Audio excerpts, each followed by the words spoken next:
Prologue. Ikigai, a mysterious word. This book first came into being on a rainy night in Tokyo, when its authors sat down together for the first time in one of the city's tiny bars. We had read each other's work, but had never met, thanks to the thousands of miles that separate Barcelona from the capital of Japan. Then a mutual acquaintance put us in touch, launching a friendship that led to this project and seems destined to last a lifetime. The next time we got together, a year later, we strolled through a park in downtown Tokyo and ended up talking about trends in Western psychology, specifically logotherapy, which helps people find their purpose in life. We remarked that Viktor Frankl's logotherapy had gone out of fashion among practicing therapists, who favored other schools of psychology, though people still search for meaning in what they do and how they live. We ask ourselves things like, what is the meaning of my life? Is the point just to live longer, or should I seek a higher purpose? Why do some people know what they want and have a passion for life, while others languish in confusion? At some point in our conversation, the mysterious word ikigai came up. This Japanese concept, which translates roughly as the happiness of always being busy, is like logotherapy, but it goes a step beyond. It also seems to be one way of explaining the extraordinary longevity of the Japanese, especially on the island of Okinawa, where there are 24.55 people over the age of 100 for every 100,000 inhabitants, far more than the global average. Those who study why the inhabitants of this island in the south of Japan live longer than people anywhere else in the world believe that one of the keys, in addition to a healthful diet, a simple life in the outdoors, green tea, and the subtropical climate, its average temperature is like that of Hawaii, is the ikigai that shapes their lives. While researching this concept, we discovered that not a single book in the fields of psychology or personal development is dedicated to bringing this philosophy to the West. Is ikigai the reason there are more centenarians in Okinawa than anywhere else? How does it inspire people to stay active until the very end? What is the secret to a long and happy life? As we explored the matter further, we discovered that one place in particular, Ajumai, a rural town on the north end of the island with a population of 3,000, boasts the highest life expectancy in the world. A fact that has earned it the nickname the Village of Longevity. Okinawa is where most of Japan's shikuwaza, a lime-like fruit that packs an extraordinary antioxidant punch, comes from. Could that be Ajumai's secret to long life? Or is it the purity of the water used to brew its morina tea? We decided to go study the secrets of the Japanese centenarians in person. After a year of preliminary research, we arrived in the village, where residents speak an ancient dialect and practice an animist religion that features long-haired forest sprites called bunagaya, with our cameras and recording devices in hand.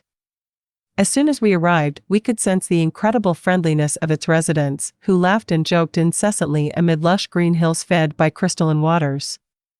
As we conducted our interviews with the eldest residents of the town, we realized that something far more powerful than just these natural resources was at work. An uncommon joy flows from its inhabitants and guides them through the long and pleasurable journey of their lives. Again, the mysterious ikigai. But what is it, exactly? How do you get it? It never ceased to surprise us that this haven of nearly eternal life was located precisely in Okinawa, where 200,000 innocent lives were lost at the end of World War II. Rather than harbor animosity toward outsiders, however, Okinawans live by the principle of a kariba chode, a local expression that means treat everyone like a brother, even if you've never met them before.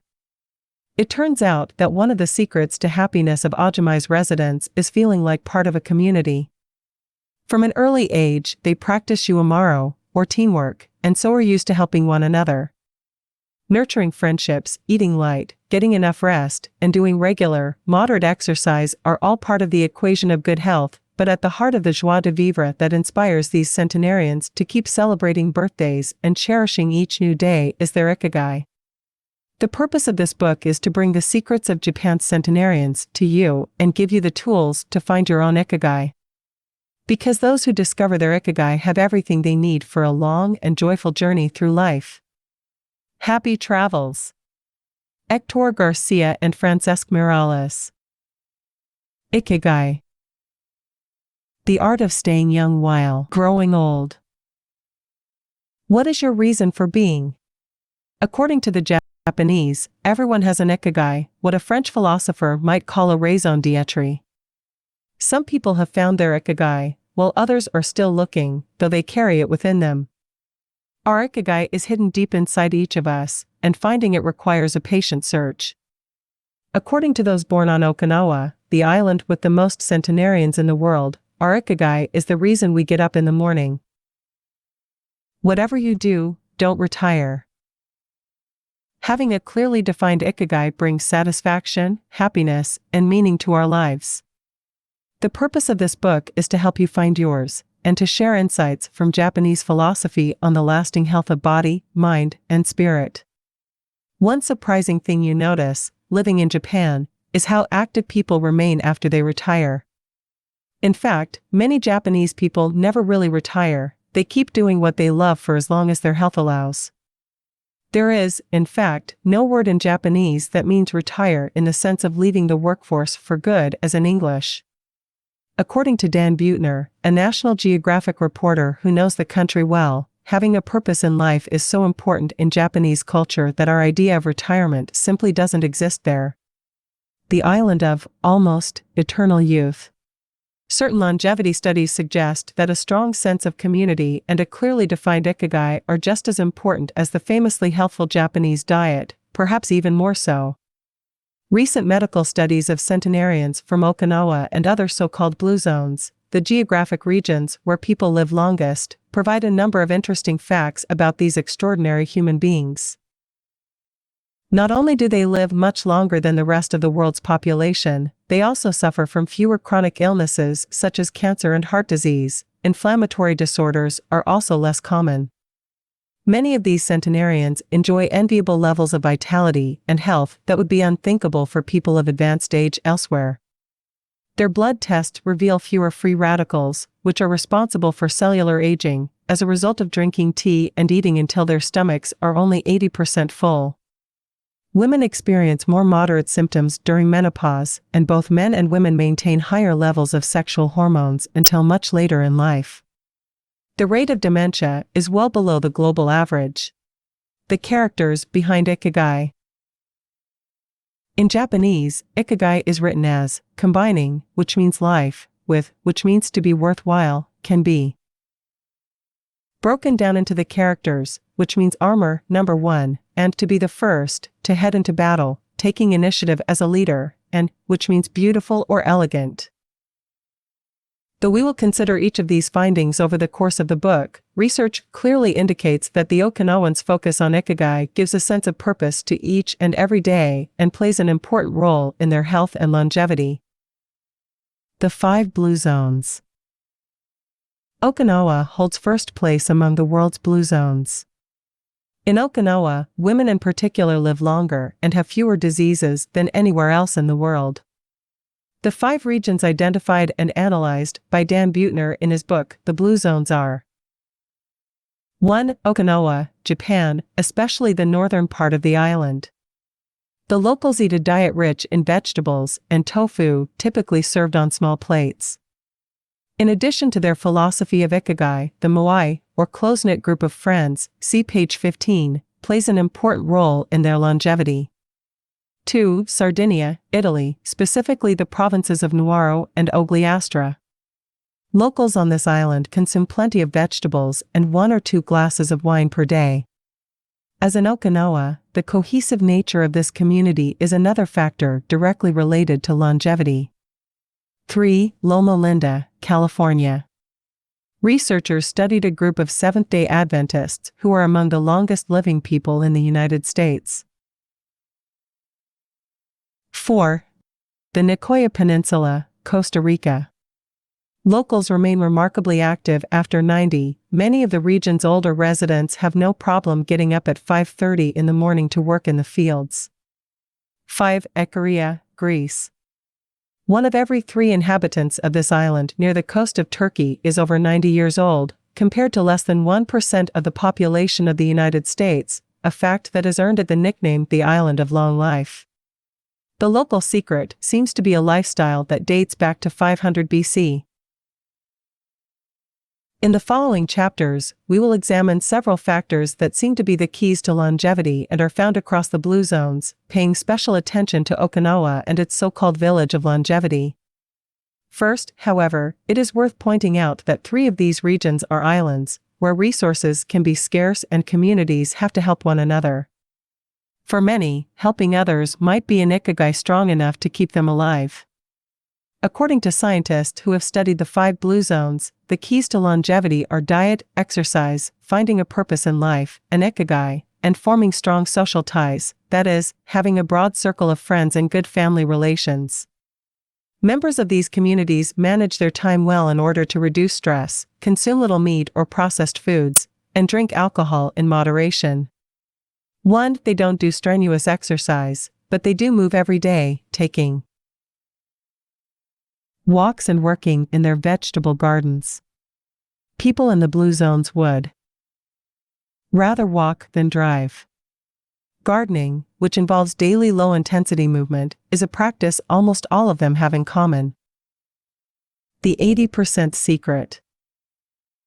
One of the most common sayings in Japan is harahachi biyu, which is repeated before or after eating and means something like fill your belly to 80%. Ancient wisdom advises against eating until we are full. This is why Okinawans stop eating when they feel their stomachs reach 80% of their capacity, rather than overeating and wearing down their bodies with long digestive processes that accelerate cellular oxidation. Of course, there is no way to know objectively if your stomach is at 80% capacity. The lesson to learn from this saying is that we should stop eating when we are starting to feel full.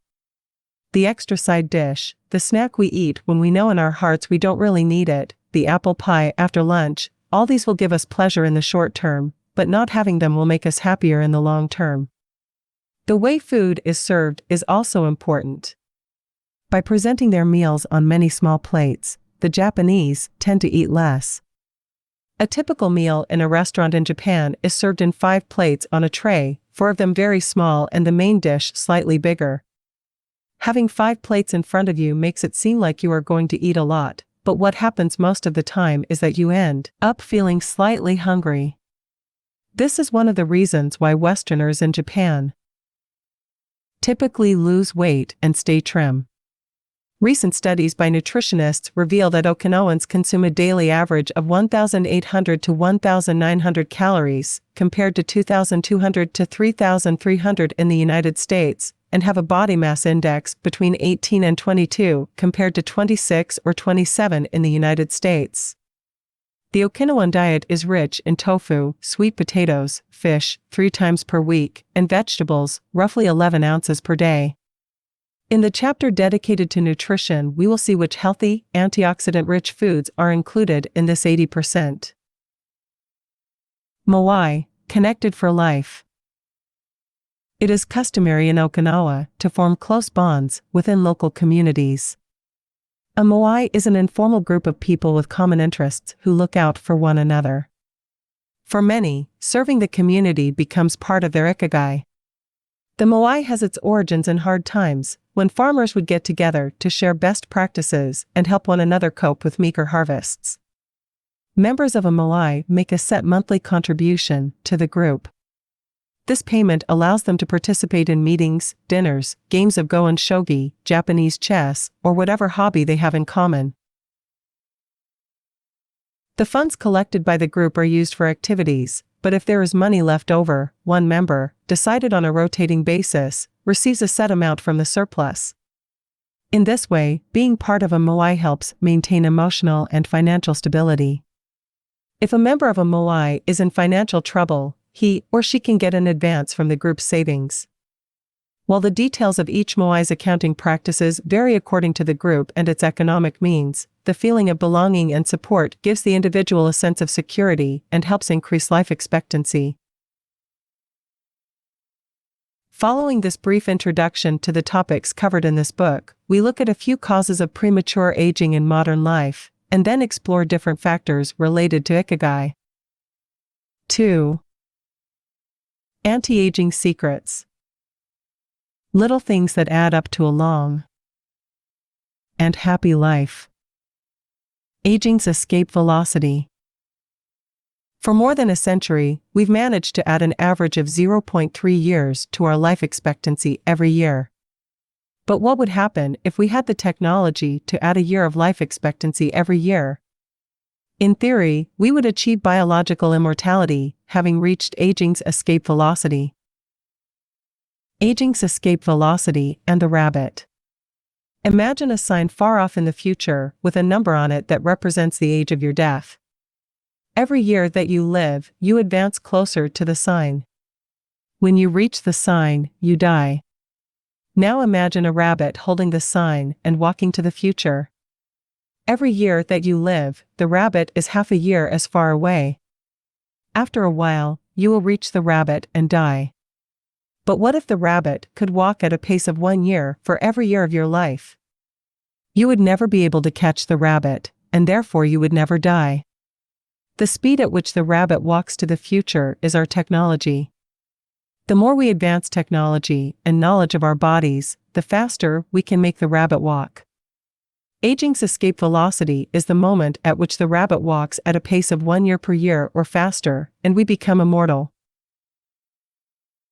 Researchers with an eye to the future, such as Ray Kurzweil and Aubrey de Grey, claim that we'll reach this escape velocity in a matter of decades.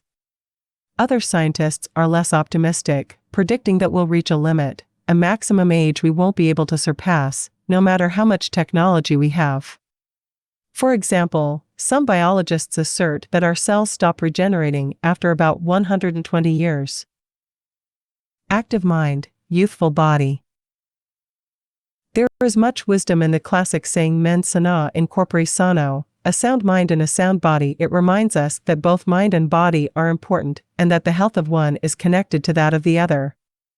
It has been shown that maintaining an active, adaptable mind is one of the key factors in staying young. Having a youthful mind also drives you toward a healthy lifestyle that will slow the aging process. Just as a lack of physical exercise has negative effects on our bodies and mood, a lack of mental exercise is bad for us because it causes our neurons and neural connections to deteriorate, and, as a result, reduces our ability to react to our surroundings. This is why it's so important to give your brain a workout. One pioneer in advocating for mental exercise is the Israeli neuroscientist Shlomo Bresnitz, who argues that the brain needs a lot of stimulation in order to stay in shape. As he stated in an interview with Eduard Punset for the Spanish television program reads, "There is a tension between what is good for someone and what they want to do. This is because people, especially older people, like to do things as they've always done them. The problem is that when the brain develops ingrained habits, it doesn't need to think anymore. Things get done quickly and efficiently on automatic pilot, often in a very advantageous way. This creates a tendency to stick to routines, and the only way of breaking these is to confront the brain with new information. 1. Presented with new information, the brain creates new connections and is revitalized. This is why it is so important to expose yourself to change, even if stepping outside your comfort zone means feeling a bit of anxiety. The effects of mental training have been scientifically demonstrated. According to Collins Hemingway and Shlomo Bresnitz in their book, Maximum Brain Power, Challenging the Brain for Health and Wisdom, mental training is beneficial on many levels. You begin exercising your brain by doing a certain task for the first time, he writes. And at first, it seems very difficult, but as you learn how to do it, the training is already working. The second time, you realize that it's easier, not harder, to do, because you're getting better at it. This has a fantastic effect on a person's mood. In and of itself, it is a transformation that affects not only the results obtained, but also his or her self-image. This description of a mental workout might sound a bit formal, but simply interacting with others, playing a game, for example, offers new stimuli and helps prevent the depression that can come with solitude. Our neurons start to age while we are still in our 20s. This process is slowed, however, by intellectual activity, curiosity, and a desire to learn. Dealing with new situations, learning something new every day, playing games, and interacting with other people seem to be essential anti-aging strategies for the mind. Furthermore, a more positive outlook in this regard will yield greater mental benefits. Stress, accused of killing longevity. Many people seem older than they are. Research into the causes of premature aging has shown that stress has a lot to do with it, because the body wears down much faster during periods of crisis. The American Institute of Stress investigated this degenerative process and concluded that most health problems are caused by stress. Researchers at the Heidelberg University Hospital conducted a study in which they subjected a young doctor to a job interview, which they made even more stressful by forcing him to solve complex math problems for 30 minutes. Afterward, they took a blood sample. What they discovered was that his antibodies had reacted to stress the same way they react to pathogens, activating the proteins that trigger an immune response. The problem is that this response not only neutralizes harmful agents, it also damages healthy cells, leading them to age prematurely. The University of California conducted a similar study, taking data and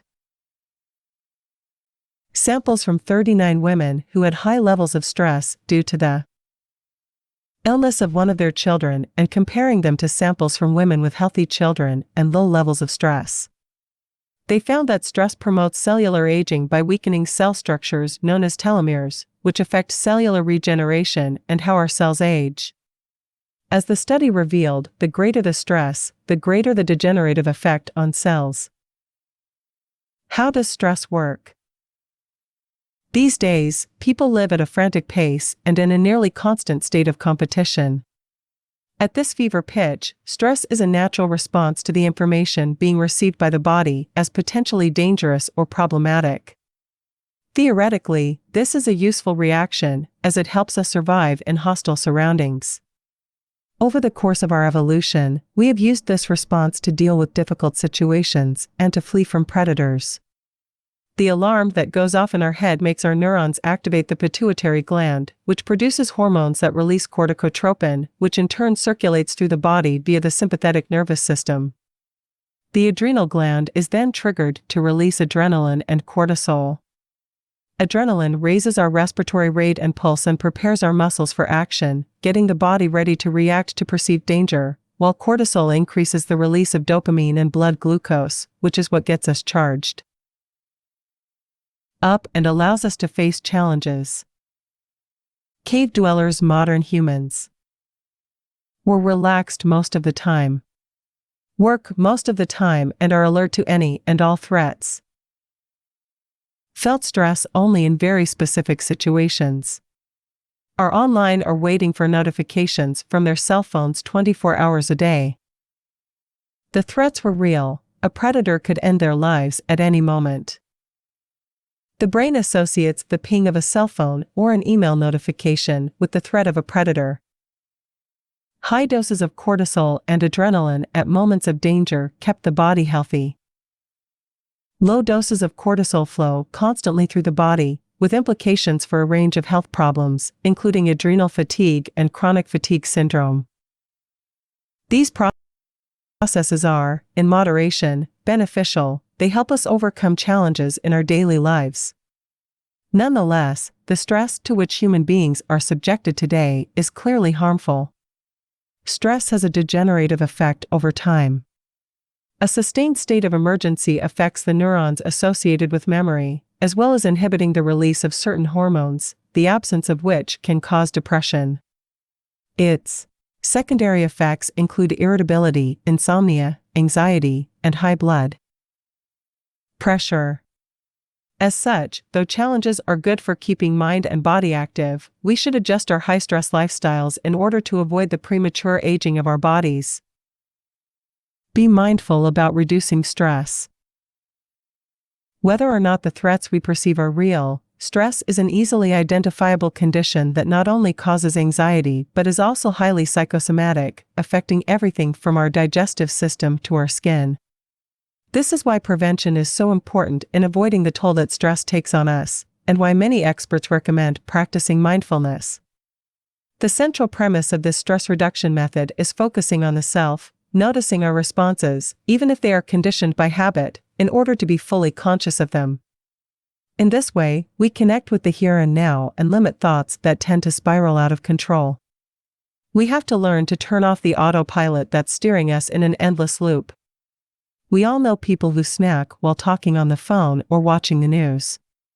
You ask them if the omelet they just ate had onion in it, and they can't tell you, says Roberto Alcibar, who abandoned his fast-paced life to become a certified instructor of mindfulness after an illness threw him into a period of acute stress. One way to reach a state of mindfulness is through meditation, which helps filter the information that reaches us from the outside world. It can also be achieved through breathing exercises, yoga, and body scans. Achieving mindfulness involves a gradual process of training, but with a bit of practice we can learn to focus our mind completely, which reduces stress and helps us live longer. A little stress is good for you. While sustained, intense stress is a known enemy of longevity, and both mental and physical health. Low levels of stress have been shown to be beneficial. After observing a group of test subjects for more than 20 years, Dr. Howard S. Friedman, a psychology professor at the University of California, Riverside, discovered that people who maintained a low level of stress, who faced challenges and put their heart and soul into their work in order to succeed, lived longer than those who chose a more relaxed lifestyle and retired earlier. From this, he concluded that a small dose of stress is a positive thing, as those who live with low levels of stress tend to develop healthier habits, smoke less, and drink less alcohol. Given this, it is not surprising that many of the supercentenarians, people who live to be 110 or more, whom we'll meet in this book, talk about having lived intense lives and working well into old age. A lot of sitting will age you. In the Western world in particular, the rise in sedentary behavior has led to numerous diseases such as hypertension and obesity, which in turn affect longevity. Spending too much time seated at work or at home not only reduces muscular and respiratory fitness, but also increases appetite and curbs the desire to participate in activities. Being sedentary can lead to hypertension, imbalanced eating, cardiovascular disease, osteoporosis, and even certain kinds of cancer.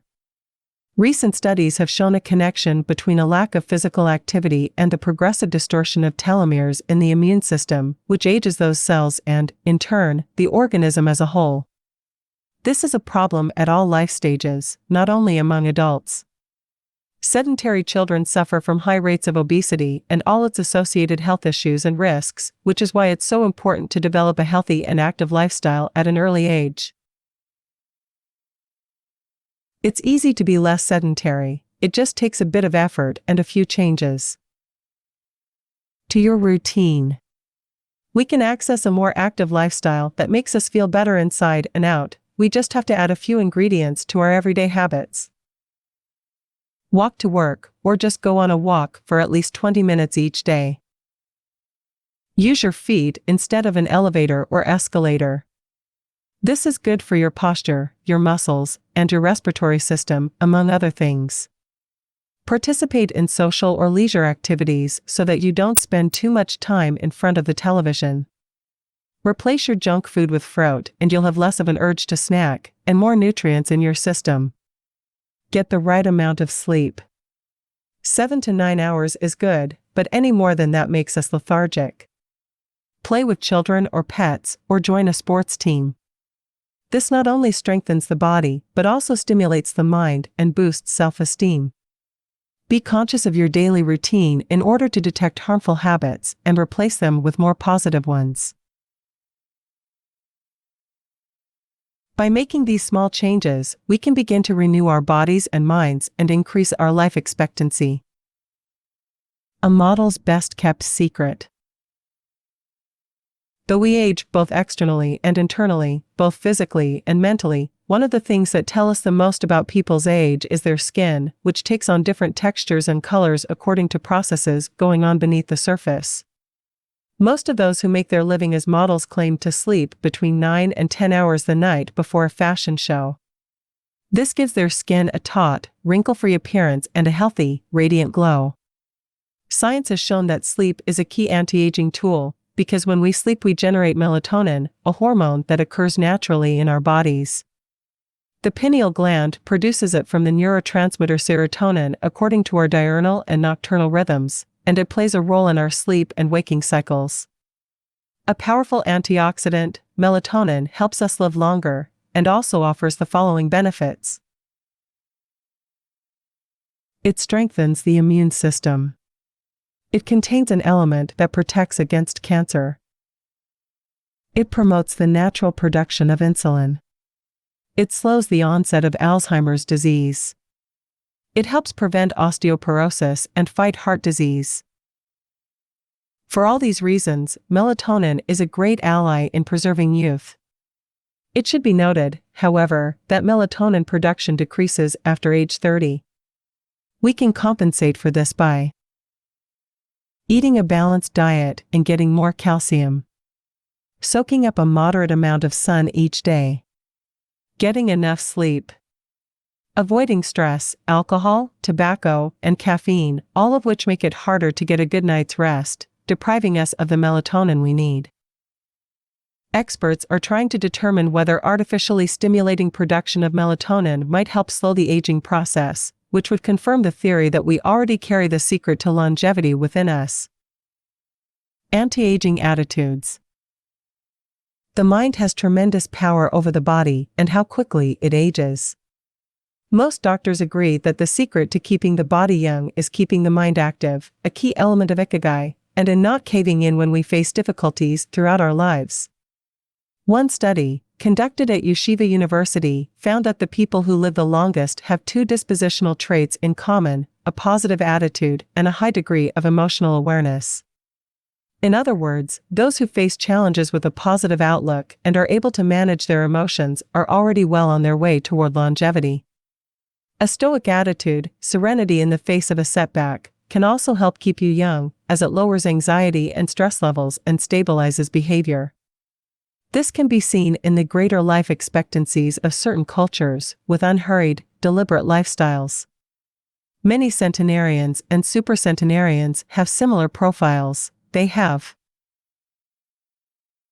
had full lives that were difficult at times, but they knew how to approach these challenges with a positive attitude and not be overwhelmed by the obstacles they faced. Alexander Image, who in 2014 became the world's oldest living man at age 111, knew he had good genes but understood that other factors contributed. 2. The life you live is equally or more important for longevity, he said in an interview with Reuters after being added to Guinness World Records in 2014. An ode to longevity. During our stay in Ajamai, the village that holds the Guinness record for longevity, a woman who was about to turn 100 years old sang the following song for us in a mixture of Japanese and the local dialect. To keep healthy and have a long life, eat just a little of everything with relish, go to bed early, get up early, and then go out for a walk. We live each day with serenity, and we enjoy the journey. To keep healthy and have a long life, we get on well with all of our friends. Spring, summer, fall, winter, we happily enjoy all the seasons. The secret is to not get distracted by how old the fingers are, from the fingers to the head and back once again. If you keep moving with your fingers working, 100 years will come to you, asterisk. We can now use our fingers to turn the page to the next chapter, where we will look at the close relationship between longevity and discovering our life's mission. 3. From logotherapy to Ikigai. How to live longer and better by finding your purpose. What is logotherapy? A colleague once asked Viktor Frankl to define his school of psychology in a single phrase, to which Frankl replied, "Well, in logotherapy the patient sits up straight and has to listen to things that are, on occasion, hard to hear." The colleague had just described psychoanalysis to him in the following terms: in psychoanalysis, the patient lies down on a couch and tells you things that are, on occasion, hard to say. Frankl explains that one of the first questions he would ask his patients was, "Why do you not commit suicide?" Usually the patient found good reasons not to, and was able to carry on. What, then, does logotherapy do? 1. The answer is pretty clear. It helps you find reasons to live. Logotherapy pushes patients to consciously discover their life's purpose in order to confront their neuroses.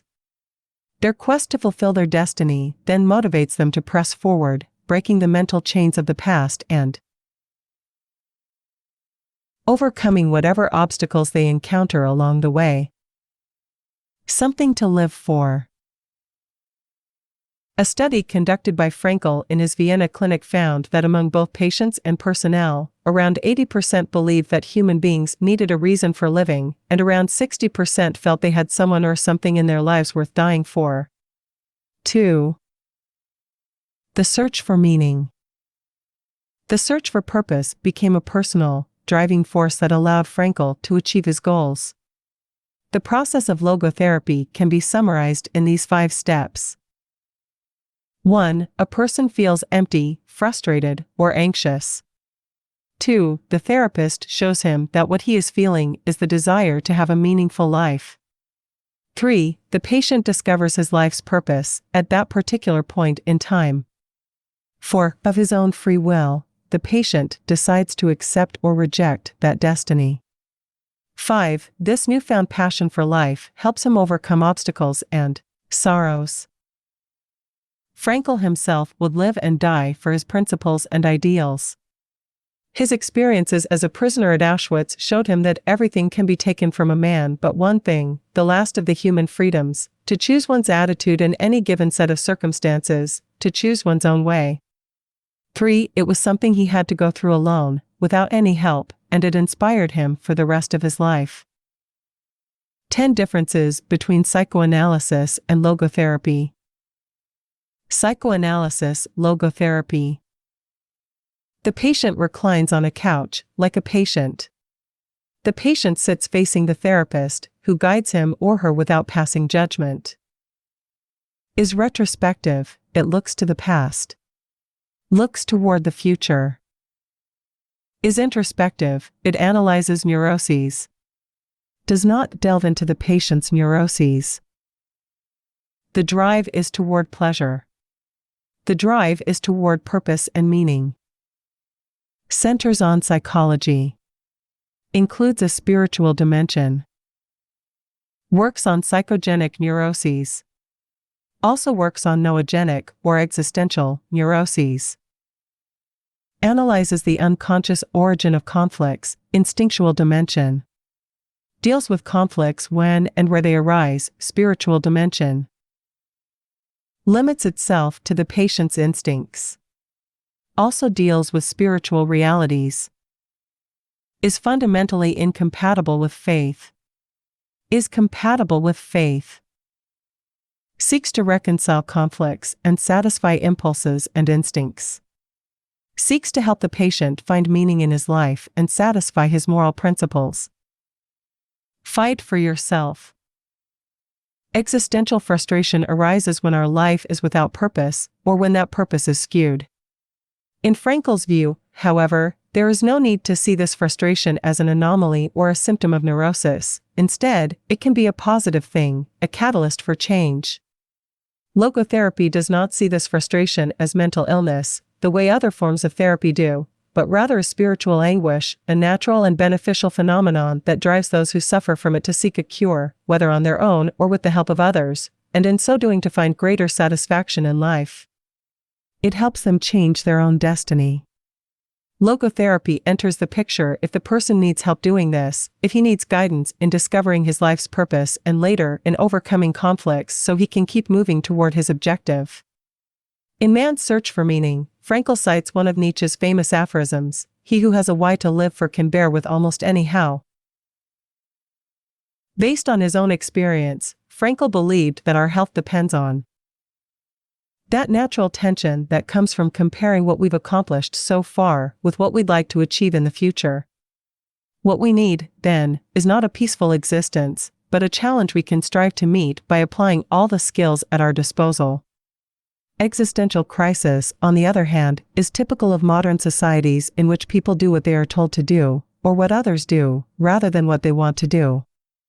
They often try to fill the gap between what is expected of them and what they want for themselves with economic power or physical pleasure, or by numbing their senses.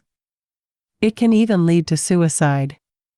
Sunday neurosis, for example, is what happens when, without the obligations and commitments of the work week, the individual realizes how empty he is inside.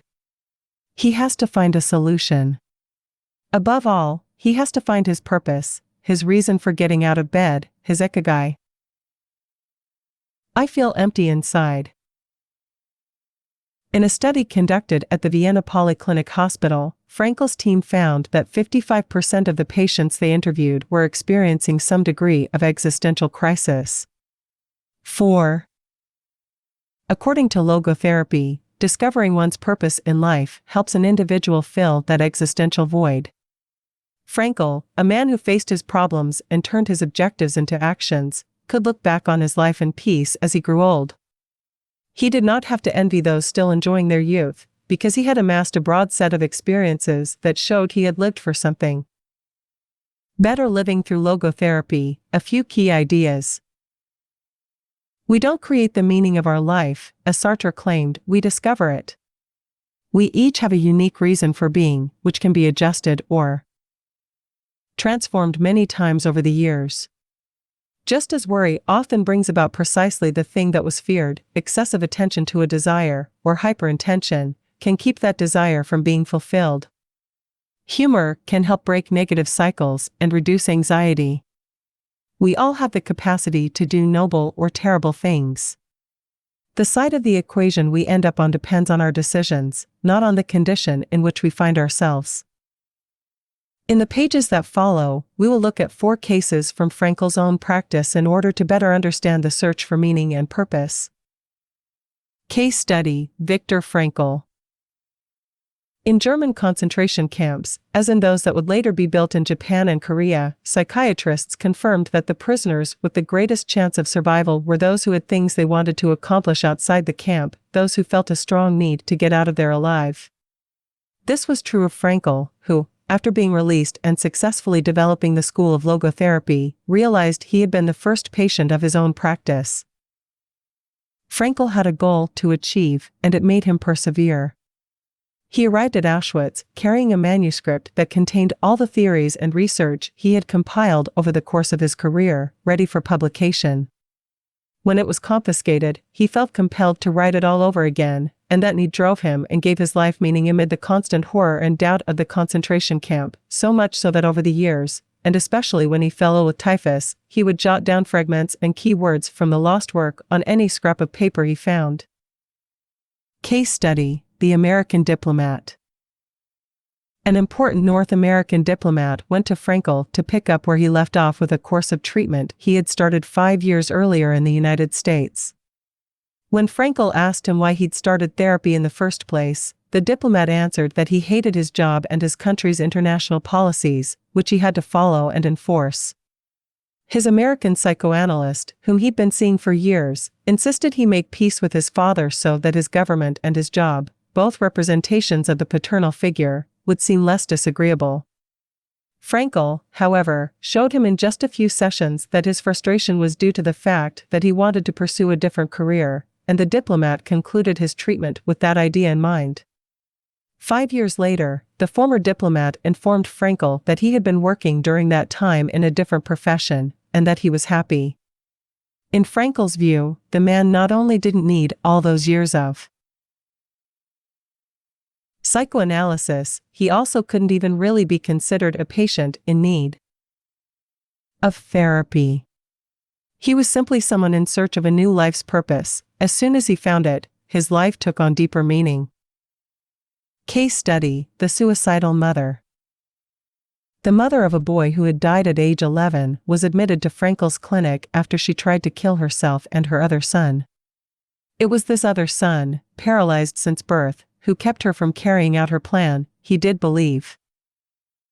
His life had a purpose, and if his mother killed them both, it would keep him from achieving his goals. The woman shared her story in a group session. To help her, Frankl asked another woman to imagine a hypothetical situation in which she lay on her deathbed, old and wealthy, but childless. The woman insisted that, in that case, she would have felt her life had been a failure. When the suicidal mother was asked to perform the same exercise, imagining herself on her deathbed, she looked back and realized that she had done everything in her power for her children, for both of them. She had given her paralyzed son a good life, and he had turned into a kind, reasonably happy person. To this she added, crying, "As for myself, I can look back peacefully on my life, for I can say my life was full of meaning, and I have tried hard to live it fully. I have done my best. I have done my best for my son. My life was no failure." In this way, by imagining herself on her deathbed and looking back, the suicidal mother found the meaning that, though she was not aware of it, her life already had. Case study: the grief-stricken doctor. An elderly doctor, unable to overcome the deep depression into which he'd fallen after the death of his wife 2 years earlier, went to Frankel for help.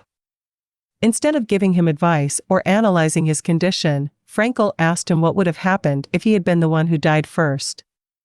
The doctor, horrified, answered that it would have been terrible for his poor wife, that she would have suffered tremendously. To which Frankel responded, "You see, doctor?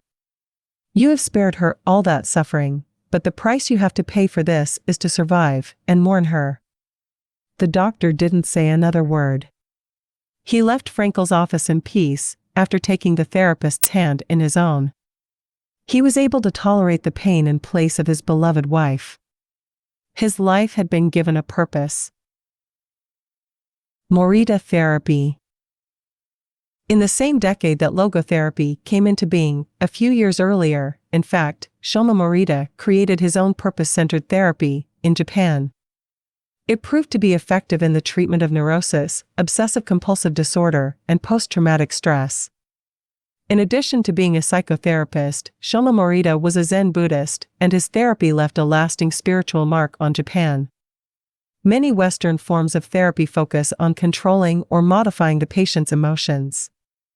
In the West, we tend to believe that what we think influences how we feel, which in turn influences how we act. In contrast, Morita therapy focuses on teaching patients to accept their emotions without trying to control them, since their feelings will change as a result of their actions. In addition to accepting the patient's emotions, Morita therapy seeks to create new emotions on the basis of actions. According to Morita, these emotions are learned through experience and repetition. Morita therapy is not meant to eliminate symptoms, instead it teaches us to accept our desires, anxieties, fears, and worries, and let them go. As Morita writes in his book, Morita Therapy and the True Nature of Anxiety-Based Disorders, in Feelings, it is best to be wealthy and generous. Morita explained the idea of letting go of negative feelings with the following fable: a donkey that is tied to a post by a rope will keep walking around the post in an attempt to free itself, only to become more immobilized and attached to the post.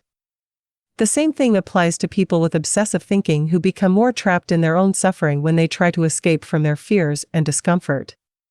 5.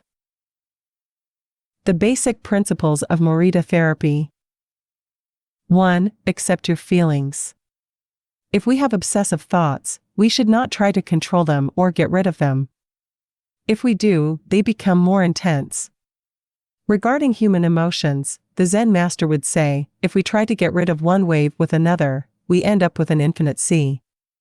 We don't create our feelings, they simply come to us, and we have to accept them. The trick is welcoming them. Morita likened emotions to the weather. We can't predict or control them, we can only observe them. To this point, he often quoted the Vietnamese monk Thich Nhat Hanh, who would say, "Hello, solitude. How are you today? Come, sit with me, and I will care for you." 6.2. Do what you should be doing. We shouldn't focus on eliminating symptoms, because recovery will come on its own. We should focus instead on the present moment, and if we are suffering, on accepting that suffering. Above all, we should avoid intellectualizing the situation. The therapist's mission is to develop the patient's character so he or she can face any situation, and character is grounded in the things we do. Morita therapy does not offer its patients explanations, but rather allows them to learn from their actions and activities. It doesn't tell you how to meditate or how to keep a diary the way Western therapies do. It is up to the patient to make discoveries through experience. 3. Discover your life's purpose. We can't control our emotions, but we can take charge of our actions every day. This is why we should have a clear sense of our purpose, and always keep Morita's mantra in mind. What do we need to be doing right now? What action should we be taking? The key to achieving this is having dared to look inside yourself to find your Ikigai. The 4 phases of Morita therapy. Morita's original treatment, which lasts 15 to 21 days, consists of the following stages. 1. Isolation and rest, 5 to 7 days. During the first week of treatment, the patient rests in a room without any external stimuli. No television, books, family, friends, or speaking. All the patient has is his thoughts. He lies down for most of the day and is visited regularly by the therapist, who tries to avoid interacting with him as much as possible. The therapist simply advises the patient to continue observing the rise and fall of his emotions as he lies there. When the patient gets bored and wants to start doing things again, he is ready to move on to the next stage of therapy. 2. Light occupational therapy, 5 to 7 days. In this stage, the patient performs repetitive tasks in silence. One of these is keeping a diary about his thoughts and feelings. The patient goes outside after a week of being shut in, takes walks in nature, and does breathing exercises. He also starts doing simple activities such as gardening, drawing, or painting. During this stage, the patient is still not allowed to talk to anyone except the therapist. 3. Occupational therapy, 5 to 7 days. In this stage, the patient performs tasks that require physical movement. Dr. Morita liked to take his patients to the mountains to chop wood. In addition to physical tasks, the patient is also immersed in other activities, such as writing, painting, or making ceramics. The patient can speak with others at this stage, but only about the tasks at hand.